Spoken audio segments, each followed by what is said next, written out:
at the Movies has been canceled. It will air its last broadcast on the weekend of August 14th.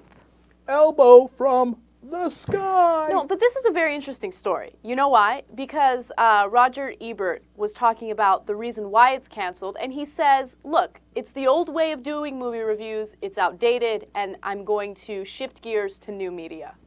Yeah, now, of course, Ebert wasn't on this version, and we know the guy who replaced him originally was a fellow by the name of Ben Mankiewicz. And no, I love this cancellation, and I'll tell you why. And I'm a bad man, and I shouldn't say that, but nonetheless, because of several things. Number one, so Ben and Ben were doing this show last year, right? And the ratings are going down. And I kept saying, I talked to Ben about this only 1.5 million times, right? And I'm like, look, dude, TV's dead. I mean, they're getting chipped away, and they're going to try to bring a young audience to sit there and watch for a half an hour an old school movie review show. I'm like, this ain't 1978. It's never going to work.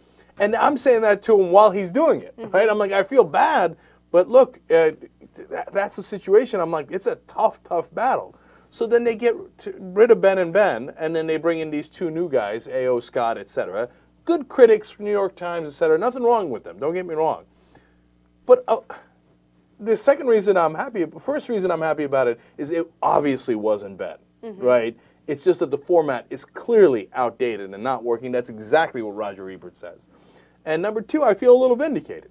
Yeah, of course that format is not going to work. People are going to be like, was that like Saturday at 7:30 or something at night? Who's sitting there on a Saturday at 7:30? Okay, let's watch the movie review show. I mean, if anything, they're at the movie. Right. Okay? No, it made no sense whatsoever. So, now, and I like Ebert's new plan. I mean, he's getting all viral and Web 3.8 and such, and it sounds like he's coming for What the Flick.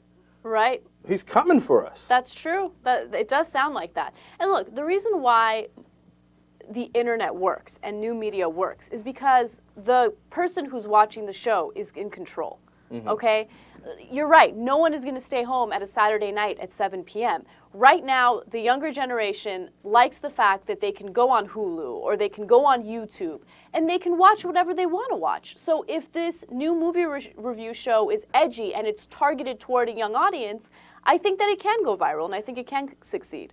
Let me tell you something else. And, you know, I love Roger Ebert, okay? And he's been really good to Ben, et cetera, and he's a real solid liberal and proud of it, et cetera. And he's great at what he does. There's a lot of reasons why I love Roger Ebert. I read his new plans because he's got a new movie review show, as you explained, coming out online and stuff. And I was like, damn, like that sounds good. We should do some of that stuff on What the Flick. We should do a lot more of that. Like Ebert's like out young Turksing us. Yeah. And I was like, oh no, you didn't, Ebert. Okay, I'll come for you. Okay, now I like you a lot, but don't think I won't come for you. So, all right, I like that competition. Now we're having fun. Yeah, I mean, I definitely think that this will establish some competition. But the one thing you got to keep in mind is that Roger Ebert doesn't have TYT Army. And you know that our nation is too strong. Ebert's nation is pretty strong, too. He's got a big following online now. He does, but... Okay. But no, it's great. It's great. No, and I'll tell you why I like it so much, too. It's because he gets it. Like, usually, like, there'll be some new thing coming up. I'm like, yeah, that's not going to work. Okay. I looked at it, I was like, damn, that's going to work. So, a lot of props there.